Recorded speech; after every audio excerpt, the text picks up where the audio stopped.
আল আকসাতে কোনো অ্যাটাক নাই বা কোনো ধরনের সমস্যা নাই। মসজিদুল আকসা নিরাপদ, আমরা নিয়মিত ঢুকতেছি, বের হচ্ছি, মুসল্লিরা নামাজ পড়তেছে, আসতেছে যাচ্ছে, কোনো অসুবিধা নেই। আপনাদের এই নোংরা মন মানসিকতার কারণে ভবিষ্যতে আপনাদের কাছে আমরা কারো জন্য সহযোগিতাও চাইবো না। আমরা যতটুকু পারি করব, আমরা আপনাদের কাছে বলবো না, কারণ আপনাদের মন মানসিকতা খুবই খারাপ, খুবই খারাপ। আপনারা অনেক বেশি সমালোচনা করেন। আমরা আল্লাহ পাক দয়া করে আমাদের খাওয়ায়, ডাল ভাত খাওয়ার ব্যবস্থা আছে, আর হারাম খাওয়ার জন্য আল্লাহ তাআলা আমাদেরকে হেফাজত করুক। এই হারাম থেকে যেন আল্লাহ আমাদের বাঁচায়। আমরা কারো টাকা খেয়ে বাঁচতে হবে না। এবং মসজিদে আকসা সম্পর্কে আমরা যেসব তথ্য আপনাদেরকে দিয়েছি, আমাদের উদ্দেশ্য ছিল দেশবাসী যাতে বিভ্রান্তি থেকে মুক্তি পায়।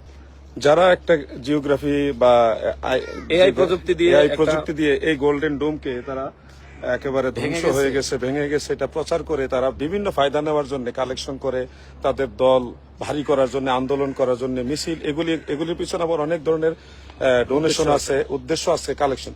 এই সবগুলো তারা মনে করেন অনেকটা অগ্রসর হয়েছিল। কিন্তু আল্লাহ কি মহিমা, আল্লাহ পাকের অশেষ দয়া, এই এট এ টাইম আমরা আল আকসাতে আসলাম।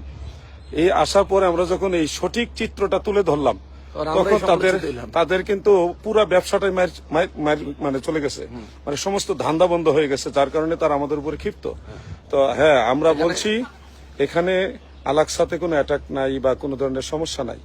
মসজিদুল আকসা নিরাপদ, আমরা নিয়মিত ঢুকতেছি, বের হচ্ছি, মুসল্লিরা নামাজ পড়তেছে, আসতেছে যাচ্ছে, কোনো অসুবিধা নেই। তবে যেই এলাকায় আমাদের মুমিন মুসলমান ভাইয়েরা গণহত্যার শিকার হচ্ছে, সেই এলাকাগুলো হলো আপনারা জানেন রাফা, গাজা, ওই অঞ্চলে ফুল সিল্ড, এবং এটা টোটালি সিল্ড। ওখানে যাওয়ার কোনো বন্দোবস্ত নাই।